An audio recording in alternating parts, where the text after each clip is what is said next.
So, the film starts from a girls' boarding school, where all the girls go for their morning prayers. But Herlina was feeling very sleepy at this time. She comes to her room. A girl from her class named Obi finds it strange that she went like this. But anyway, everyone gets busy with their work and Herlina falls asleep in the room, and when the teacher comes to know about this, she gets very angry, and now the whole class gets punished for this mistake of Herlina. The punishment of cleaning the whole school. Obi was getting most angry that Herlina committed the mistake, and why should they be punished? She now comes to the bathroom where many other girls were cleaning and making fun along with Herlina, and seeing her enjoying, Obi gets even more angry and starts abusing Herlina that you should rest and have fun, and we will work here. Ranam, who was also Herlina's roommate, tells Obi that you should not talk to Herlina like this, she has not yet come to our school and does not know about the school rules. Then Obi says that she has just come new, and she has put our lives in trouble as she came. Let's all go from here, who has sown the chaos must reap its consequence. She will clean all this herself. She even spreads more mud here so that it becomes more difficult to clean it. She left from here asking everyone to go with her, and all the other girls also left Herlina alone except Ranam, who was feeling pity for Herlina. Herlina also tells Ranam that it is okay if you also want to go, then go. I will manage all this alone. But Ranam gently shakes her head in disagreement and stays focused on work, and in this way their friendship becomes even better. Herlina now tells her that she is having more problems in staying in the boarding school because she never did these things before today. She was the only daughter of her mom and dad, whatever she said was done. She used to live her life according to her wish. That is why she was having a lot of difficulty in adjusting according to the rules here. Anyway, their work gets over and the next day also comes. Today all the children's parents had come to meet them. Herlina's mom too. Herlina tells her mom, "Mom, I don't want to stay in this boarding school. No one likes me here. No one is going to take care of me here. And the most important thing is that the bedsheets here also smell very bad." Hearing this, Herlina's mom starts laughing and says that I will bring new bedsheets to you tomorrow. And you should not decide to leave from here so soon. At least spend 1 semester here. Even after that, if you are unable to adjust, then I will talk to your dad. During this conversation, Herlina notices that Obi's parents were scolding her. Herlina understood that Obi is getting scolded because of her. That is why Herlina also felt bad. But Obi's anger towards Herlina increased more. Now at night it is shown that Herlina was practicing reciting the Quran properly, and Ranam also likes it. Ranam tells her that I am going to the mosque to recite the Quran. If you also want to come, then come. Herlina also agrees to go with her. Herlina tells Ranam that you go. I will come after ironing my scarf. While she was ironing the scarf, Obi and her friends forcefully entered Herlina's room. Obi pulls Herlina's hair and says, "What do you think of yourself? You will complain about us to the teacher, and we will not say anything to you." Herlina says, "I did not tell anything to the teacher. I promise." But Obi does not listen to her and slaps her on the face. After this, she sees that food had come from Herlina's house. She tastes the food and spits on Herlina's face after chewing it. Herlina somehow tries to free herself and run away from there, but 2 girls standing outside the room catch her again and push her hard, and make her fall inside the room. There was the iron on the floor that Herlina had dropped from her hand, which was still hot, and Herlina's hand had now been burnt because of Herlina's touch. Herlina screams loudly in pain, but Obi still does not leave her. Instead, she picks up the same iron and starts threatening her by bringing it close to her face. Herlina gets scared and pushes Obi and runs away from there, freeing herself from all the girls. Before she could tell everything to Ranam, reaching the mosque, and these girls come from behind and put their hands on her mouth. Here Ranam also felt as if Herlina called her, but when she looked back, she did not see anyone. She thought it was her misconception and moved ahead. Now Obi and all her friends take Herlina to the washroom. They soak her hand in detergent water, which was burnt just now, due to which inflammation of Herlina's hand is worsened. After which they pour cold water on Herlina and then beat her very badly. To save herself, this time Herlina ran away from here in such a way that she crossed the school gate. A car was coming on the road in front. Herlina did not notice it and that car hit Herlina. The scene shifts and the next morning we see Herlina's dad, who had now come to the hospital. Herlina's condition was critical. Herlina's mom, who had already come here, was also very sad to see this condition of her only daughter. Herlina's dad notices the marks of beating and burns on Herlina's body, and he goes and scolds the teacher and principal of this place very much, saying that I sent my daughter to boarding school to become good, not to be tortured. After a while it is shown that the line running on Herlina's ECG monitor became completely flat, which meant that Herlina is now dead. The scene changes and we are shown a scene after a week. We see all the girls at the boarding school taking the washed clothes off the drying line, and as Ranam takes the bedsheet off from drying wire, Herlina is seen standing behind her, seeing whom all these girls are completely shocked. At this time Herlina was not looking the same as before. Her face was as pale as of dead person. Everyone gets scared after seeing Herlina, especially those girls who had victimized Herlina. Seeing them, Herlina laughs with a ghastly laugh, and here Ranam quickly hugs her. Here we are shown the teachers in the school who were having a meeting to tell that Herlina has now returned. Should they investigate Herlina's case or not? Principal of their school had gone to some other school, and it was not possible for him to return here for a long time. So, the coordinator here now tells the teacher that I do not think that Herlina's case should be investigated because this will spoil the reputation of our school. It is better to hide this matter. She says that Herlina was tortured by the girls of the school, and we will warn them in the school itself. Anyway, the night falls and we are shown that Obi and one of her friends were on duty to watch over the entire school at night. Now Obi and that girl were checking the whole school. But this way they would take a lot of time. So, Obi tells her partner that both of us will go separately and check the whole school. Saying this, she goes to check the washrooms, and just then she hears a strange sound from the corridor in front. Her friend was there. As she goes and touches her partner on the shoulder, her partner turns towards her like a ghost. At this time, that girl's eyes and face had turned completely black. Seeing this, Obi got very scared. She quickly went towards the staff room and started knocking on the teachers' doors. But the teachers did not open the door. In the meantime, that possessed girl came here. She grabbed Obi by the throat, and started speaking in a terrifying voice that all this is the punishment for what you did. Suddenly, the face of this girl changes into Herlina's face and becomes even more terrifying. Hearing the noise, the teacher also finally gets up and comes out, and seeing Obi's throat in that girl's grip, he frees Obi from that girl's grasp. But in all this, the possessed girl throws the teacher down with all her strength. The teacher understood that this child has been possessed by some entity.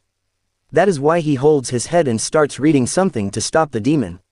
Here he asks for water from the teacher who came here, and after reading something and blowing over this, he drinks that water and spurts it on the girl. Due to which the demon inside her becomes weak for some time. Before relaxing, the teacher also asked that entity, then that entity tells that I am a devil. Now due to whatever happened with Obi, she got very scared and remained locked in her room. Now Ranam, her night duty friend, and another girl come to her room to ask about the health of Obi. Then Obi sees Herlina's scary face in the form of her companion again, and she throws her pillow towards them and says, "Go away from here." Those girls do not understand why Obi was doing this. Then Obi says that you cannot see, she is not City, this is Herlina, and she has come to kill me.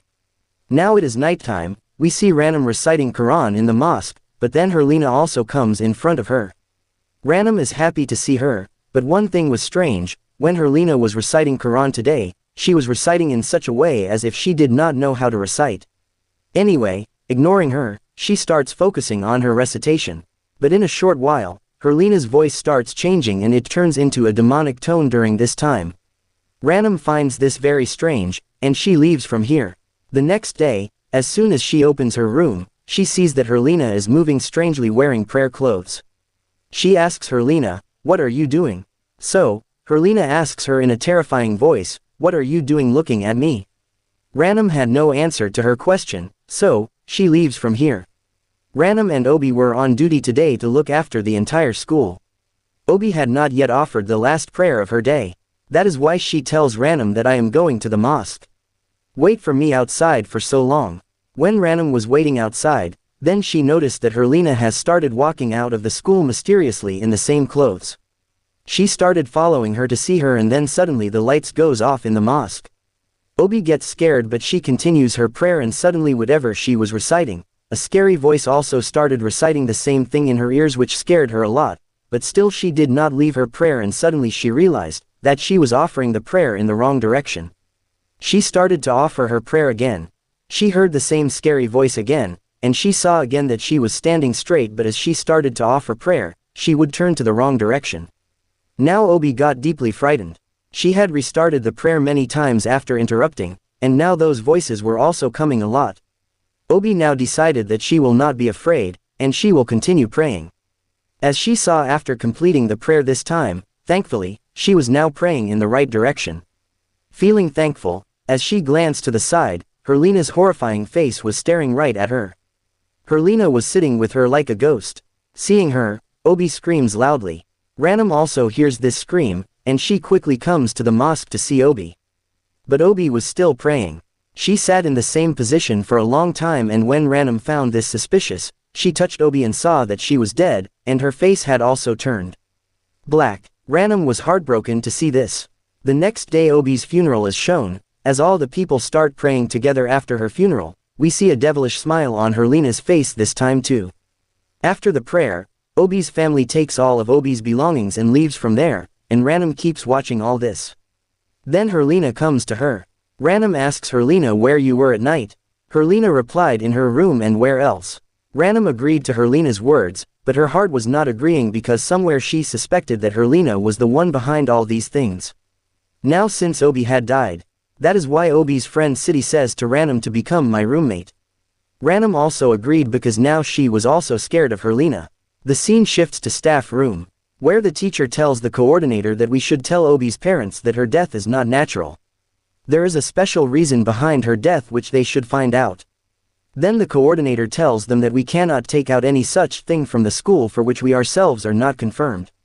But the teacher here does not listen to the coordinator and says that this issue has got out of hand. We should go and tell principal about this and send all the children back to their homes because the danger has increased more than before. First Herlena was tortured like this, and now Obi died. In the middle of this, a girl being possessed, all these matters were not small. The focus moves to Ranam, who had come to Siddhi's room, but she was not able to sleep here. She finally sleeps after a long time, but as soon as she opens her eyes, she sees that she was not in Siddhi's room at this time, but she was in Herlena's room at this time.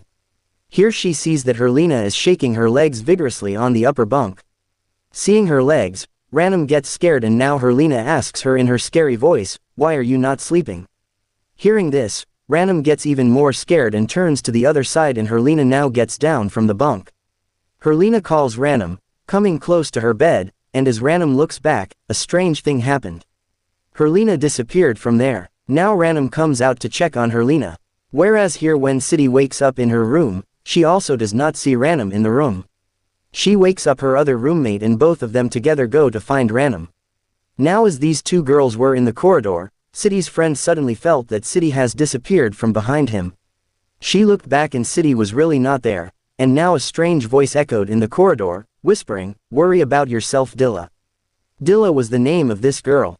Hearing this, the girl got scared badly, and as soon as she turned back, Herlena was there with her scary face. Seeing this, that girl screamed loudly, and she also placed her hands on her eyes. After a while, Ranam comes here and holds her, and she asks her where is Siddhi. Both of them now care Siddhi. Siddhi was searching for both of them everywhere at this time, and then same scary Herlena comes in front of her, to escape from whom, she quickly runs towards the mosque, and she is thankful to see that all the girls were there at this time. At least she was safe with all of them. But one strange thing that she noticed, that all these girls were offering prayer very fast, and after finishing the prayer very quickly, all these girls look at Siddhi in a scary manner. Seeing this, Siddhi gets scared, and in the meantime, a cloth comes and falls on Siddhi's face while flying. Frightened, Siddhi starts screaming loudly, and hearing her voice, Ranam comes here, and she removes a cloth from her face. Seeing all this, her friend quickly goes to call the teacher. She bangs on the door, and it opens by itself. She was trying to wake up the teacher now, but the teacher does not wake up, and suddenly she feels the presence of someone behind her. She looked back and saw that Herlena, who had turned into a ghost, was there. She got scared seeing her, and when she looked towards the bed again, the teacher was no longer on the bed and the door had also closed. She turned back now. She was hearing Herlena's scary voices and threats. She was about to lean against the wall in fear when suddenly Herlena grabbed her throat from behind, and she started killing her. Even the teachers woke up hearing her screams. The teacher quickly comes to the other teacher's room. From where the screams were echoing, She did not see anyone there as she opens the door. But the screams kept going. As she went towards the mosque, she saw that these screams were now of the other girls because that girl had died and her whole face had turned gray. Her death was also exactly like the death of Obi, Ranam, who was very sad about her death. She sees that Herlina standing behind the pillar is laughing in a strange way, and she understands that all this has been done by Herlina. She quickly goes to the teachers to tell them this. Now the teachers also realize that a big trouble has come here. They call all the girls together in the mosque to protect all the girls. But now Herlina was not among these girls. That is why the senior teachers here start searching for Herlina. The scene changes and we are shown Herlina's mom, who gets very upset after receiving a call, while we are shown the same girls again. Siti tells Ranam that I have to go to the bathroom. Will you come with me? Ranam also agrees and Siti goes to the washroom. Ranam was standing outside and waiting for Siti, but suddenly she observed that Siti is going in some other direction. She also follows Siti and puts her hand on her shoulder. Siti comes from behind and calls her. And when they look back again, there is none other than Ghost Herlina disguised as Siti. Seeing her, both of them scream and try to run away from here. But Herlina foils their attempt and catches them by the feet. Hearing their screams and voices, the teachers also come here and they finally have found Herlina. They start reciting some prayers on her, holding Herlina's hair. They come to know that there is not actually Herlina's spirit but a demon inside her body now, the demon whom they ask to get out of Herlina's body. Meanwhile, Herlina's parents also come here, and Herlina's mom starts insisting to take her away from here. And from here the scene flashes back, that when Herlina had an accident, that accident actually happened with her mom's car. When Herlina's mom was coming to give bedsheets to Herlina, but when Herlina's mom saw, coming out, she thought there was some wood there. She moves it aside and continues her journey. Here, when her husband sees this dent on his car, he understands that Herlina's mom was behind her accident. But he does not tell this to his wife because this way his wife could have shattered. The scenes return to the present where we see that the demon inside Herlina's body takes her mom inside the forest, and after a while, it throws Herlina's mom's body back outside the forest to them. But they see that Herlina's mom had died. The two teachers quickly catch Herlina. But Herlina was so powerful that she threw both of them down while twisting. Now, these two teachers gather courage again and start doing exorcism on Herlina. Her dad was crying seeing her condition, and the scenes go into flashback once again, where we are shown that Herlina had really died that day. But her dad could not tolerate this. He does not tell anyone about the death of his only daughter. Instead, he goes to a magician and asks him to bring Herlina back to life. This magician chants some spells on a big iron nail and gives that nail to Herlina's dad, and he tells him to hammer it into Herlina's head and not take it out until her revenge is complete. Herlina's dad followed magician's instructions. After doing all this, Herlina's dad also told Herlina's mom that her condition is getting better now. So now I have sent Herlina back to boarding school. We have seen the whole story after she was sent to the boarding school. The present day scene's resume, where now Herlina's dad goes and takes out that nail from her head because he understood that Herlina is dead. Her soul has left this world and at this time there is a demon in Herlina's body. There is a devil who is defaming his daughter. As soon as that nail is taken out, all the chaos here stops and we are shown Herlina's funeral. All the children of the boarding school are sent back to their homes, and we finally see Ranam, who had come to Herlina's grave. In the post-pride scene of the movie, we are shown Herlina's dad alone at home, who was shattered by the death of both his daughter and wife. Meanwhile, the magician knocks on his door and tells him that I instructed you that you will not take out the nail until Herlina's revenge is complete. This clearly meant that now something bad was definitely going to happen to Herlina's dad. The movie ends here just showing this.